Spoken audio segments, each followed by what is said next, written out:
दोस्तों, मैं अमित विशेष एक बार फिर आपके सामने हूं। अडानी के विरुद्ध गिरफ्तारी वारंट जारी करके न्यूयॉर्क के कोर्ट ने हाहाकार मचा दिया, हिंदुस्तान में भी पूरी दुनिया में भी। भारत में ऐसा माना जाता है कि अडानी के खिलाफ जो भी कार्रवाई हो रही है ये राजनीति से प्रेरित है, क्योंकि अडानी सपोर्ट करते रहे हैं ट्रंप को और इसमें जो बाइडेन अपने जाते हुए डूबते हुए जहाज को ग्लोरीफाई करना चाह रहे हैं, वो जस्टिफाई करना चाह रहे हैं अपने अस्तित्व को, इसीलिए ऐसा वो करवा रहे हैं। कारण जो भी रहा हो, लेकिन कीनिया अमेरिका का मित्र कहा जाता है इन दिनों में, पहले नहीं था वो। ये पिछले दिनों में जब से वहां के एक रूट करके नए राष्ट्रपति आए हैं, उन्होंने ये ऐसी कोशिश करी है कि अमेरिका के साथ कीनिया के अच्छे संबंध हो जाएं, और उसका परिणाम है कि कीनिया ने अडानी कंपनी को जो वहां पे बड़े बड़े प्रोजेक्ट्स दिए थे, एक एयरपोर्ट का भी प्रोजेक्ट दिया था, उन्होंने वो कैंसिल कर दिया है, रोक लगा दिया है कि हम लोग उससे सारे संबंध तोड़ते हैं इमीडिएट इफेक्ट से। ये एक बहुत गलत मैसेज दे करके जाएगा इन्वेस्टर्स को भी, और अडानी कंपनी को तो इसका घाटा और खामियाजा बहुत ज्यादा भुगतना पड़ेगा। भारत की स्थिति यहां पर ऐसी हो गई है कि भारत जो अभी ऊंचाइयां प्राप्त करने की कोशिश कर रहा है अंतरराष्ट्रीय दृश्य पटल पर, भारत के खिलाफ ये जितने बड़े बड़े देश हैं इसका ध्यान रखना पड़ेगा। ये जो शक्तियां हैं ये किसी भी हद तक जा सकती हैं, क्योंकि भारत उस क्षेत्र में अपनी पैठ बनाने की कोशिश कर रहा है जिस क्षेत्र को आज तक एक तरह से निकृष्ट कर दिया था अमेरिका ने, चाइना ने और पूरे यूरोप ने। जी हां, अफ्रीका। अफ्रीका के लोग और अफ्रीका के लोगों की योग्यता, इससे डरते हैं पूरे यूरोपीय लोग, जितने भी गोरे लोग हैं। भारत ने जाकर के कोशिश करी है वहां पे अपने आप को एस्टेब्लिश करके उन लोगों को सहयोग करने की, उन लोगों को आगे बढ़ने की योग्यता और सहयोग देने की। अब इसके लिए पॉलिटिक्स तो काम आएगी।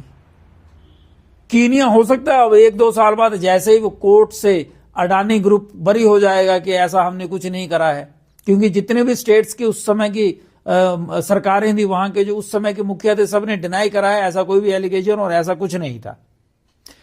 अगर 2 साल बाद 3 साल बाद जब भी वहां पे कोर्ट का जो भी डिसीजन आएगा अडानी और कंपनी के साथ, हो सकता है कीनिया वापस वो फिर से एग्रीमेंट में आ जाए, लेकिन तब तक जो 1-2 साल का 3 साल का टाइम होगा, इसमें अडानी कंपनी को भी सहना पड़ेगा और भारत के लिए भी थोड़ा दिक्कत का समय है, क्योंकि भारत में इस मुद्दे के ऊपर राजनीति और ज्यादा तेज हो जाएगी। ऐसा नहीं है कि भारत के नेता भारत की तरक्की के लिए ऐसा मतलब विरोध करेंगे, ये पॉलिटिक्स है।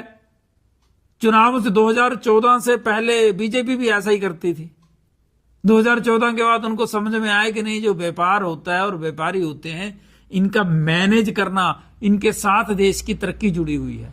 फिर छोटे और मझले स्तर के जो व्यापारी हैं, उसके बाद बड़े बड़े लोग हैं, बड़े व्यापारी हैं, जो बड़े इंडस्ट्रियलिस्ट हैं, ये रोजगार उत्पन्न करते हैं, इनसे संबंधित। अब वहां पे कहने की खामियां तो हैं, उन खामियों को पाटते हुए, दूर करते हुए कोशिश करनी चाहिए सरकारों को और नेताओं को भी कि जो हमारे देश के व्यापारी हैं इनका सहयोग किया जाए। लेकिन हमारे यहाँ दिक्कत यह है कि जिसकी सरकार होगी, उसके जो अपोजिशन में होंगे वो लोग उसका विरोध करेंगे। सरकार बोलेगी नहीं नहीं ऐसा करेंगे। क्यों सरकार उनका क्यों समर्थन करते हैं, इंडस्ट्रियलिस्टों का? क्योंकि रोजगार दे रहे हैं भाई, वो हमारे यहां से प्रोडक्ट्स बाहर भेजने का काम करते हैं, तो यानी विदेशी मुद्रा का भारत में आगमन होता है, तो जो घाटा होता है एक्सपोर्ट इंपोर्ट का, उसको कम करने की इनको कोशिश करते हैं ये व्यापारी।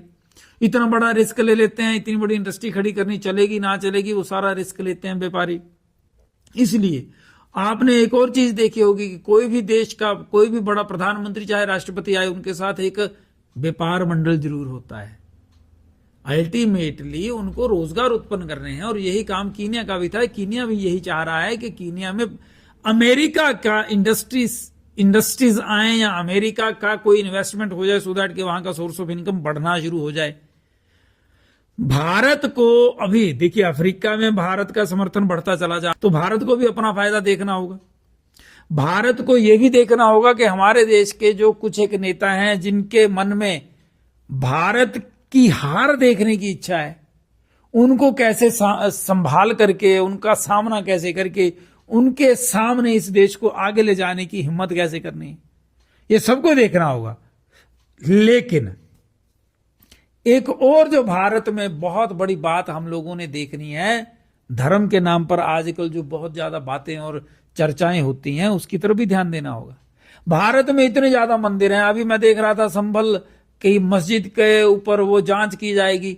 हमारे यहां चिंतपूर्णी मंदिर है, आप चले जाओ बद्रीनाथ, केदारनाथ, आप उज्जैन के मंदिरों में चले जाओ, वहां पे पैसे दो तो आप वीआईपी दर्शन कर पाते हैं। ये हिंदुओं के मंदिर हैं। जब हमारे बने हुए मंदिर, जो मंदिर हमारे अधिकार के क्षेत्र में हैं, हिंदुओं के क्षेत्र में हैं, जब उनमें व्यापार सरकारों ने शुरू कर दिया, हमें नए मंदिर ढूंढने और बनाने की क्या जरूरत है, मुझे समझ नहीं आता।